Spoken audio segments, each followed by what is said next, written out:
jàpp ne surtout mooy solution bi nag. Mohamed affaire bi dafa doon lu metti dañ koy métti lu di jaale famille nga xamante ne ñoom la dal. xam naa ne temps yi nekk nañ ci guddi yu metti. Ce n'est pas un fait isolé, c'est un fait courant. Exactement. xam nga wax ji yëpp mooy loolu Sénégal lu siiw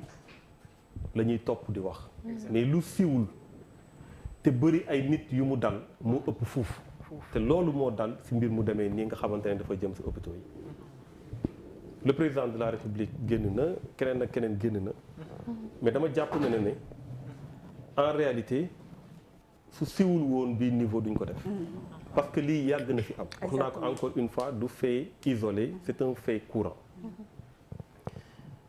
wax nga sànq li am solo xam nga fii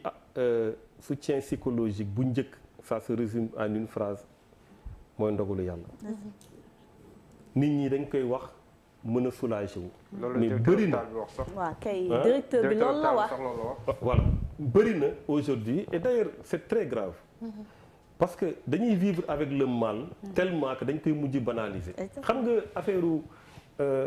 nu ñuy accueillir ñu nekk enceinte dañ koy gis ci théâtre yi dañ koy théâtre sax da ngay gis saay femme bi ne ko ba nga koy def neexoon na léegi nag tey nga nekk dañuy dem ba di ko banaliser alors que ñooñu ñoo gën a soxla assistance et man li ma jàpp mooy en dehors de ça ñaata nit lañ lay nettali ñooy uuf seen malade def tuuru hôpitaux yi benn par benn ñu naan leen place amul ba mu dee seen loxo. ñaata lañu du jeex ay seexam lu yàggul. du jeex chaque jour ñu wax la lu mel noonu. ñaata nit ñoo dem urgence suñu taxawee ñu ne amul leen fu ñu leen teg. wala amuñu lal bu ñu leen teg ba nit ki faatu ci kanamu urgence. ñaata lañu. donc je pense que tey Mohamed wax nga léegi état il faut mu xam lan mooy priorité am c'est très important. parce que faju bëri na ñoo xamante ne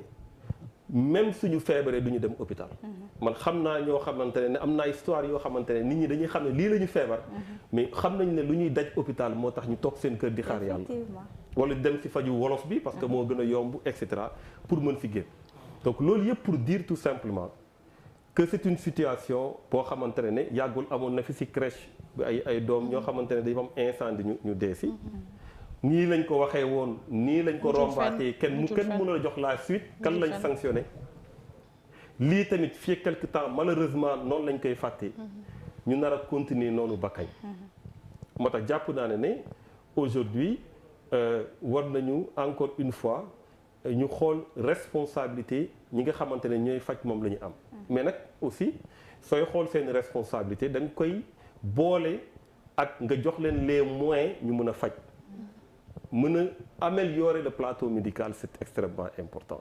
ñu mën a yaatal structure de santé yi parce que parfois gouvernement dina la def naa benn hôpital fii def naa benn hôpital fii mais duñ la ko wax mukk par rapport à l'évolution de la population parce que ku yokku cere yokku ñeex